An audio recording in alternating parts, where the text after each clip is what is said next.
Hey guys! My group and I decided to do water sanitation and hygiene for the city of Arani and in Bolivia. We'll be talking about a description of the problem with supporting information that I will be talking about. Hannah will be talking about an overview of the intervention. Monica will be talking about why the intervention will solve the problem. And Justin will talk about how you would go about implementing your intervention in a specific region of the world. Before we get into that, we would like to introduce ourselves. My name is Amy Najong. I'm from Benicia, California.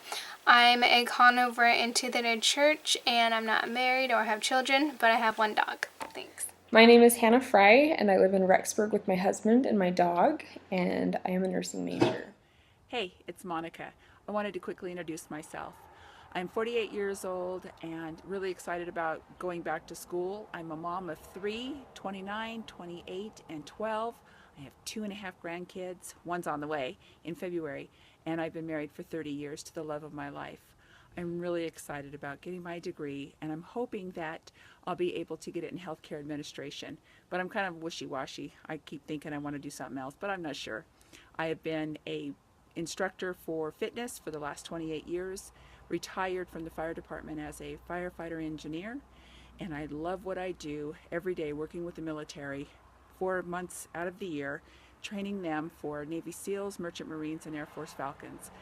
I hope to get to know you all better, and I hope you enjoy our videos. Thanks so much. Bye-bye. Hello, my name is Justin Connor. I live in the region of San Antonio, Texas. I've lived here for about 2 years. After the return of my mission back in November of 2012, I served in the Yerevan, Armenia area, so I have been able to see firsthand exactly what people in third world countries go through. So this project is actually pretty close to me, and I love that I get to work on this. Before I get into the description of the problem, I first want to address why water sanitation is so important and what some public health issues are that arise from poor water sanitation. Water sanitation is important because around the entire world, 1.1 billion people lack access to safe water. 780 million people don't have access to improved water source. 1.8 million people die every year from diarrheal diseases, and 2.5 billion people lack adequate sanitation. Access to safe water sanitation is important because it is a moral and ethical imperative rooted in the culture and religious traditions around the world. The values of dignity, inclusivity, compassion, and solidarity are the values that give the poor households the right to have water. Safe water sanitation is important for the human health, especially children. Girls and women would be able to have better educational and productive opportunities. Some of the economic benefits of safe water and sanitation are that people would suffer less morbidity and mortality from water-related diseases. Also, there would be a reduction of diarrheal episodes by 10% around the world. Water sanitation is important because it can improve lives at all ages. Child mortality can be reduced at ages from 0 to 4 years. Children would be able to go to school, especially girls, and enable children to escape from their families of poverty for ages 5 to 14 years. Productivity and gains will be achieved for ages of 15 to 59 years. Also, anyone over 60 years old could live longer. Some public health issues that arise from poor water sanitation and hygiene worldwide are guinea worm disease, Burla ulcer, trachoma, and trichomoniasis, which people can be infected by them by unsafe water, poor sanitation, and hygiene. Also, people can get soil transmitted illness from a lack of sanitation. Diarrhea is the second leading killer in the entire world, which kills 801,000 children who are under 5 years old each year. This means that 2,200 children die every day from diarrhea. Diarrheal deaths mainly happen in areas that are in the world's poorest region. So now I'm going to begin the description of the problem. Water issues in Bolivia began when towns and urban areas in Bolivia start experiencing droughts due to climate change. Towns in Bolivia get their water from glaciers like the Andes and mountains and Calitalia Glacier, which is melting very quickly. 51% of the population in Bolivia is below poverty line. 10% of the richest uses 45.7% of the resources, while the poorest 10% have to share a meager 1% of resources, which resulted to water wars. About 2.83 million people in Bolivia don't have access to water services, and 57% of it is in rural areas. 5 million people in Bolivia don't have access to sanitation services, and 43% of it is the people in rural areas.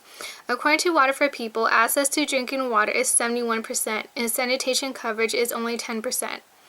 According to Water for People, in 2011, water service that is available to everyone was only 34%, and in 2013 it went up to 42%, while the household sanitation is 29%. Students at Harvard Kennedy School did a report in 2011 on Ariane about their water, sanitation, and hygiene for people that live in the municipality area, central area, valley area, and mountain area. The students surveyed 404 people about whether they have access to drinking water from an improved water source. 88.4 said yes, and 11.6 said no to the municipality area. 94.4 said yes, and 5.6 said no in the central areas. 89.7 said yes, and 10.3 said no in the valley areas, and 80.3 said yes, and 19.7 said no in the mountain areas. The students surveyed 402 people about whether sanitation facility is improved or unimproved. The municipality has 54 improved sanitation and 46% unimproved. Central area has 76.8% improved sanitation and 23.2% unimproved sanitation. A valley has 54.2% improved sanitation and 45.8% unimproved. And mountain has a 30.3% improved sanitation and 69.7% unimproved sanitation. Hygiene is very important because it can reduce the percentage of diseases happening. For instance, people should be hand washing with soap after a sick word, before eating, and before making food. When people wash their hands with soap, it can significantly reduce the chances of a diarrhea. Recent studies show that hand washing with soap decreases the amount of diarrhea about 50%. Not only does diarrhea happen if they don't wash their hands with soap, but people can get pneumonia, trachoma, sexually transmitted diseases, skin and eye infections, and diarrhea-related epidemic, like cholera and dysentery. The students then asked whether or not if soap is available to them, and the 217 people said, and the municipal Latino area is a 49.8% said yes, and 42.9% said no. 52.1% said yes, and 33.3% said no for a central area. 50% said yes, and 47.6% said no for the valley area. And 43.2% said yes, and 56.8% said no in the mountain area. The students asked 404 people when they wash their hands with the soap, and 299 people said before or after eating, 279 said before cooking, 261 said after defecating, 67 said after handling livestock, and 16 said after cleaning a baby's bottom from the municipality area. In the central area, 101 said after defecating, and 95 said before cooking, 94 said before eating, and 51 said after eating. And then the valley area, 89 said after defecating, 58 said before or after eating, 110 said before cooking, 21 said after handling livestock, and 2 said after cleaning baby's bottom. In the mountain area, 74 said before cooking, 111 said before or after eating, 71 said after defecating, 27 said after handling livestock, and 10 after cleaning baby's bottom. The poor water, sanitation, and hygiene leads to diseases and even deaths. According to the World Health Organization, unsafe water, poor sanitation, and lack of hygiene cause 1.6 million deaths of children per year. According to the Foundation for Sustainable Development, a lack of sanitation and unsuitable eating for children under 2 years old can cause malnutrition. The risk of getting a contagious disease in Bolivia is very high, especially for food or waterborne diseases and vector-borne diseases. The most common diseases that cause illnesses and deaths in poor countries are water-related diseases. The most common diseases for food or waterborne are bacterial, diarrheal, and hepatitis A. Diarrhea is actually the second leading cause of death for children under 5 years old. This is noted because the children's and their bodies lose a huge amount of water and their immune systems are too fragile to improve. And a child dies every new 20 seconds due to a water-related disease. The most common diseases for vector-borne diseases are dengue, fever, malaria, and yellow fever. And that's it. And now I'm going to pass it on to Hannah. I was in charge of an overview of our intervention for water, sanitation, and hygiene.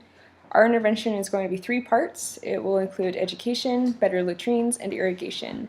Education is the most important place to start, I think, because without teaching people how to use the interventions and the importance of sanitation and hygiene, things will never change. We've chosen to focus on the city of Arani in Bolivia. To educate people, we will hold workshops for locals.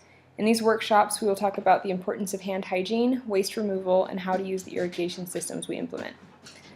The CDC reports, in a series of randomized controlled studies of intensive hand washing promotion in Pakistan, CDC researchers found about 50% fewer diarrheal and respiratory infections among young children in low-income households that received weekly hand washing promotion and a supply of soap for about a year, compared with households that did not receive these interventions. Getting the water to the people won't reduce disease if people do not use it properly. Not only can we hold workshops for adults in the community, but we can get information out to families in the very place that people go to learn, in schools. Because hygiene habits generally evolve through childhood and large numbers of children are concentrated in schools, this strategy included studying schools as a site for hand washing promotion. Other gathering places to provide adequate hygiene stations would be churches or marketplaces, anywhere that people would gather. The ultimate goal is to get water to all areas of Bolivia, especially those who have limited access in the mountains. That may take much time and money, but as an immediate fix for those who are far from a water source, we propose integrating toilets that were specifically created for areas with little access to water. The X-Runner toilet and the EcoSan toilet are both waterless, enclosed latrine systems that have been successful in other developing countries. Irrigated agriculture is important in developing countries as it constitutes about 80% of water uses. Arani is located almost right in the middle of Bolivia, so we would like to bring water from surrounding rivers to households in Arani. For more remote households, wells could be dug for access to water. We believe that improving water sanitation and hygiene in Bolivia will save lives. According to UNICEF, inadequate access to safe water and sanitation services, coupled with poor hygiene practices, kills and sickens thousands of children every day and leads to impoverished and diminished opportunities for thousands more. Hi, it's Monica from the Health International class, week 5, coming to you to talk to you about why our intervention will help solve the problems in Bolivia with particular interest in water sanitation and hygiene. Clean water is essential for all living creatures, from microanimals all the way to human beings. Humans can live several weeks without food, but can only live a few days without water. Clean water is essential for ingestion. Sanitation is essential. Proper sanitation also depends on clean water, and polluted water can be just as harmful as no water. Cholera and other harmful diseases often occur when intake of polluted water is ingested. The purpose for our group is to find and educate a way to tell the people the importance of keeping their laundry, their bathing, their washing their dishes, and their intake completely separate. Their lavatories. It's essential. We are paying particular attention to educating these people. We know that knowledge is power. It's essential to have knowledge. A lot of the traditions, I believe, and the way that people are doing things is because of just that, because of traditions and cultures. I am not saying that having cultures and traditions are a bad thing. It's a good foundation, but educating the people in new ways, new inventive ways, helps them to progress, helps them to prolong their life and a better quality of life. One of the things that we like to address is the importance of hand washing and keeping their hands clean. By having their hands clean, and because a lot of those people eat with their hands there, they are now picking up infected food or polluted water and ingesting it. And if they're not washing their hands, then they're not only taking that water in, or the bacteria into themselves, but then if those who are cooking, the moms, the dads, or whoever's preparing the food, they are then sharing that disease as well. So we are trying to focus on getting them to wash their hands and to educate them about washing their fruits and vegetables and properly caring for their soil by not watering their soil with recycled water. Recycled water, there's a fine line there, but when you're using the lavatory, or you're using pesticides, or maybe some cleaning products, soaps and what have you, to wash your laundry, that in turn goes into the vegetables or the fruits that you're watering with. So one needs to be very careful. And there are many, many filtration systems that can help weed out all those toxins. We are working diligently to educate the people on how to get clean water into their villages, into their homes, and into them individually. It's imperative that they know that, and we are doing all that we can with the Rotary, with UNICEF, and WHO to get those organizations out to the people and educate them. One has said, it takes a village to raise a child. I believe it takes a world and the globe to educate one another, to help others know and learn the importance of clean water and sanitation and hygiene. I've been Thank you asked so to much. do the final segment of our presentation of how we would implement an intervention in a specific region of the world. We've obviously chosen Bolivia, and our region we've chosen to select is Arani. Arani has been working diligently for the past few years to bring clean water to all members of their community, no matter if they live on the outskirts or if they are just arriving. At the last count, there was still 3,000 people in Arani who were without clean water in their home. I feel this is a great opportunity to work with a community of people who would really appreciate what is happening around them. We would be able to work with such organizations as the Church of Jesus Christ of Latter-day Saints humanitarian program, rather than having a foreign third party to come in and just provide the people with Arani, giving them clean water. The church program works closely alongside members of the community in providing the new water system. This means that it's the people themselves who are providing the clean water to their own homes, neighbors, and friends. By doing this, I feel the people of Arani will have a greater sense of pride for what is being done in their community. At the same time, we would be able to implement an educational program for those who are working on the project. These men and women would be able to learn about what they're doing and how they will be affecting their own homes and their future. By teaching them the benefits of clean water and sanitation, they will in turn be able to return to their homes and teach their loved ones and neighbors. Once more, this gives greater opportunity to have the members of the community bond with one another and make an even closer, tight-knit community. Another organization that would be great for us to work with would be the Inter-American Development Bank. The Inter-American Development Bank has actually funded many of the water resource projects that are found in Bolivia. They themselves are hoping to provide 25 new irrigation systems throughout Bolivia and already have 3 in place.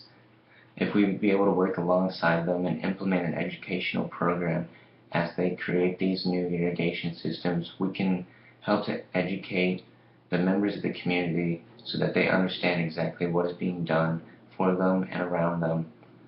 And they, in turn, would be able to return to their homes and, as before, teach those who were less fortunate to attend such the meetings or the educational classes. The final implementation is to bring about fresh, clean toilets for every household in Arani.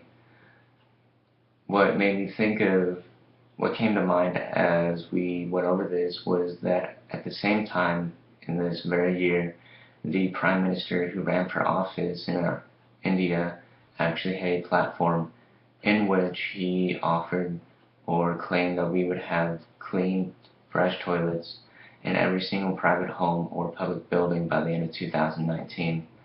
The Prime Minister himself gave up 2 hours almost every week to personally go out and about, help clean up the streets, and to help teach educational classes. we ourselves, we would need to do this. We would need to work with members of the community and local leaders to help get them excited about what would be happening in their community. If it's coming from a member of their own community or from someone they know, their members of the community are more likely to be involved and more interested rather than if it came from someone like us, a third world party. Again, we could give educational classes about why people would want to have this in their home, why they would want to share the same toilet as their grandma. Because in the long run, it's going to be greater for the sanitation of the city, and their personal hygiene as well will improve and decrease the